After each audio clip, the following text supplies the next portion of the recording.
નમસ્કાર દોસ્તો, વિડીયોમાં તમારું સ્વાગત છે। ગુજરાતમાંથી અવારનવાર આપઘાતની ઘટનાઓ સામે આવતી રહે છે। ઘણીવાર કોઈ પ્રેમ સંબંધમાં તો ઘણીવાર કોઈ માનસિક કે શારીરિક હેરાનગતિના કારણે તો ઘણીવાર કેટલીક પરિણીતાઓ સાસરિયાના ત્રાસના કારણે આપઘાત કરતી હોય છે। હાલમાં અમદાવાદમાંથી સાસરિયાના ત્રાસના કારણે એક પરિણીતાએ પોતાનો જીવ આપી દીધો હોવાની ઘટના સામે આવી છે। શહેરના ઇસ્કોન બ્રિજ પરથી એક પરિણીતાએ જમ્પ લગાવી આપઘાત કર્યો હતો। ઘણા મહિના સુધી તેની સારવાર ચાલી, પરંતુ તેમ છતાં તેના સાસરિયાઓ તેની તબિયત પૂછવા માટે આવ્યા નહીં। જોકે ત્રાસ આપનાર સાસરિયાઓ સામે ફરિયાદ નોંધાઈ છે અને પોલીસ પણ સાસરિયાવાળા લોકોને શોધી રહી છે। ઘટનાની પ્રાપ્ત માહિતી અનુસાર ક્રિષ્નાએ વર્ષ 2020માં અમિત ઉર્ફે આકાશ ચાવડા સાથે લગ્ન કર્યા હતા।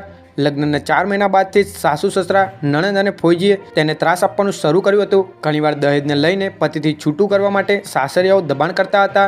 સાસરિયાઓએ ક્રિષ્નાને ઘરમાંથી કાઢી પણ મૂકી હતી અને તેને પિયર રહેતી હતી અને તે બાદ તેણે નોકરી ચાલુ કરી હતી। જ્યારે 18 જાન્યુઆરીના રોજ તે નોકરીએ ગઈ ત્યારે તે અડધો દિવસ ભરી મિત્રના લગ્નમાં જવાની હતી, પણ આ પહેલાં તેણે ઇસ્કોન બ્રિજ પરથી જમ્પ લગાવીને આપઘાત કર્યો હતો।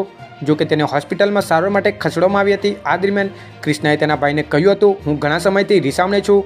સાસુ સસરા, ફોઈજી બધા જ પતિથી અલગ કરવા માટે ત્રાસ આપે છે।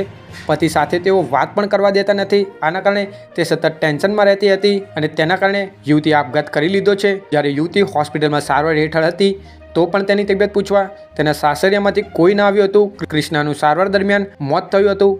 દીકરીને ન્યાય મળે તે આશાથી ઠાકોર પરિવારે પોલીસમાં ફરિયાદ નોંધાવી છે। તેને લઈને પોલીસે ઝડપી તપાસ કરી આરોપીને પકડવા ટીમ રવાના કરી છે। તો દોસ્તો, આ હતો આજનો વિડીયો। આજના વિડીયો માટે આટલું। ફરી મળીશું બીજા વિડીયોમાં।